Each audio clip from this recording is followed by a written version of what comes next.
தெரியல கை பிடிச்சி கூட்டலாம்.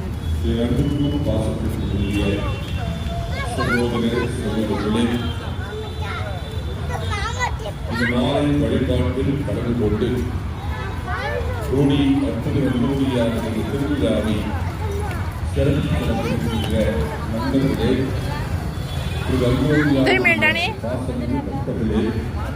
எல்லாரையும் அன்போடு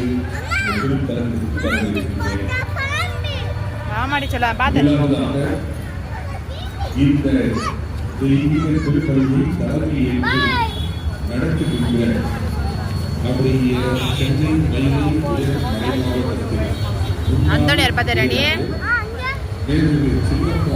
அங்க வந்து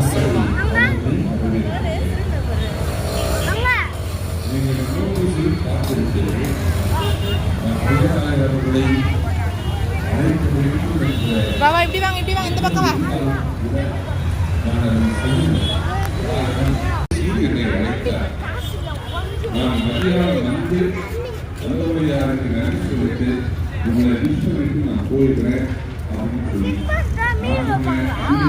குடியில இது வந்து திருவிழா, அந்தோனியாருக்கு வந்து திருவிழா. கடவுளுடைய திட்டம் இப்படி இருக்கிறது. நான் மாலை திருப்பதியின் போது நினைத்ததற்கும் நீங்கள் சொல்வதற்கும் ரொம்ப சந்தோஷமான செய்தியாக இருக்கிறது என்று சொல்லி அவங்களுடைய நிலைமையை நீங்கள் பாருங்கள். இந்த பக்கம் ஒரு விதமான பக்கவாதம் ஏற்பட்டு வாய் கோடி இருக்கிறது. 89 வயது நிரம்பிய